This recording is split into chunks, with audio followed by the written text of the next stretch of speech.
In a moment that could have profound implications for global security, Russian President Vladimir Putin addressed leaders from 6 post-Soviet states during the 2024 CSTO Collective Security Council meeting held in Astana, Kazakhstan.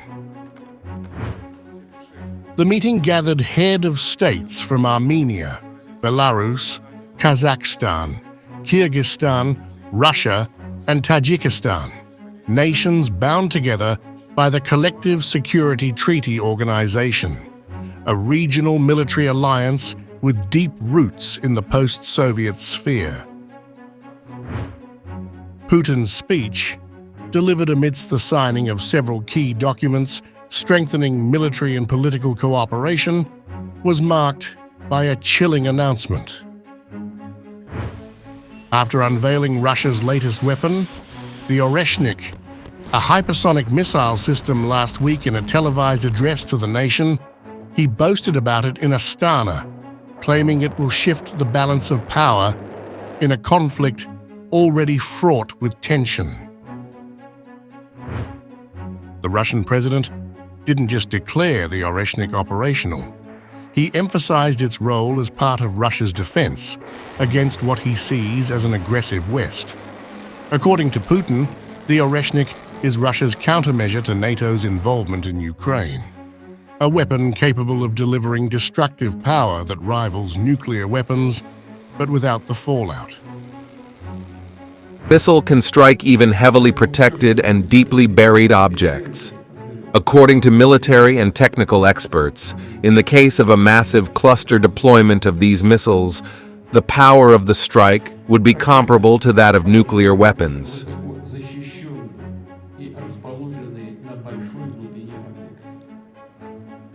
However, the Oreshnik is not a weapon of mass destruction.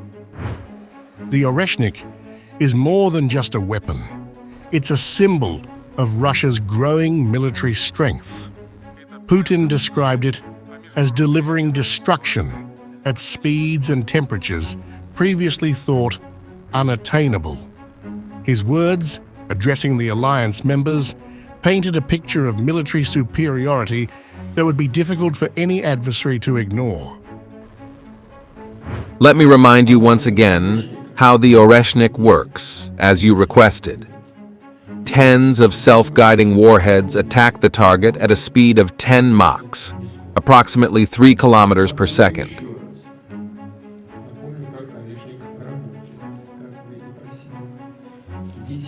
The temperature of the striking elements reaches 4,000 degrees. To compare, the surface temperature of the Sun is 5,506,000 degrees. Everything in the epicenter of the explosion is reduced to elementary particles. Putin's speech took aim directly at NATO, accusing the West of escalating the conflict through missile strikes on Russian territory. He pointed to the recent missile attacks in Kursk and Bryansk, alleging that these strikes crossed a dangerous line, bringing Russia and NATO closer to direct confrontation. Missile attacks and British Storm Shadow missiles. As you are aware, despite our warnings about the danger of escalating the conflict, strikes were carried out on our territory in the Kursk and Bryansk regions with American missile attacks and British Storm Shadow missiles. Putin also took the opportunity to tout Russia's military production capabilities, which he claims far surpass those of NATO. In fact, he said, Russia's missile manufacturing capacity is now 10 times greater than the combined total of all NATO countries. The Kremlin's missile production will only increase, he promised, reinforcing Russia's technological and military dominance in the region. Regarding the production of missile systems and related equipment, Russia's production volume is 10 times that of all NATO countries combined. Next year, production will increase by another 25–30%.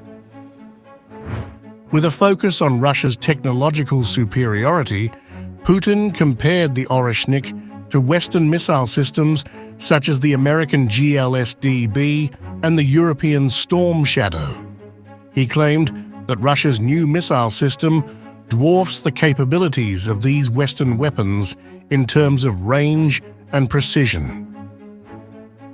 The new American missile GLSDB, by its parameters, does not surpass Russian equivalents.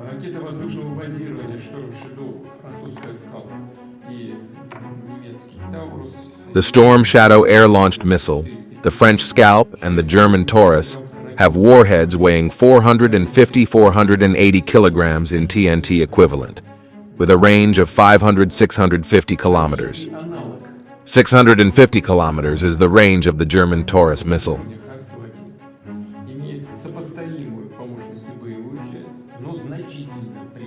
The Russian counterpart to these systems is the Kh-101 air-launched missile. It has a comparable warhead power but significantly exceeds each European-made system in range. While his rhetoric aimed at NATO, Putin's speech also focused on the practical application of this new technology. Russian defense officials, he revealed, are already selecting strategic targets in Ukraine for potential retaliatory strikes. From military facilities to key infrastructure in Kyiv, Putin made it clear that Russia would not back down. At present, the Ministry of Defense and the General Staff of the Russian Army are selecting targets for strikes on Ukrainian territory.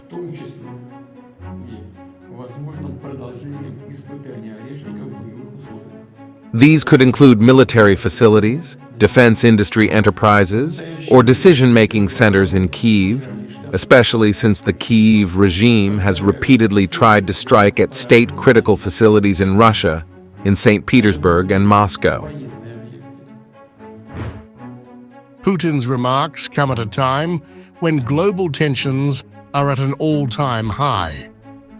With the backing of CSTO allies and the threat of hypersonic missiles like the Oreshnik, Putin made it clear that Russia is prepared to escalate its military response. The West, he warned, would ignore Russia's military capacity at its peril. As the world watches closely, it's clear that Russia's actions in Astana are more than just words. With the Oreshnik, the Kinzhal, and the Zircon missiles in its arsenal, Russia is positioning itself as a formidable force in the global arena.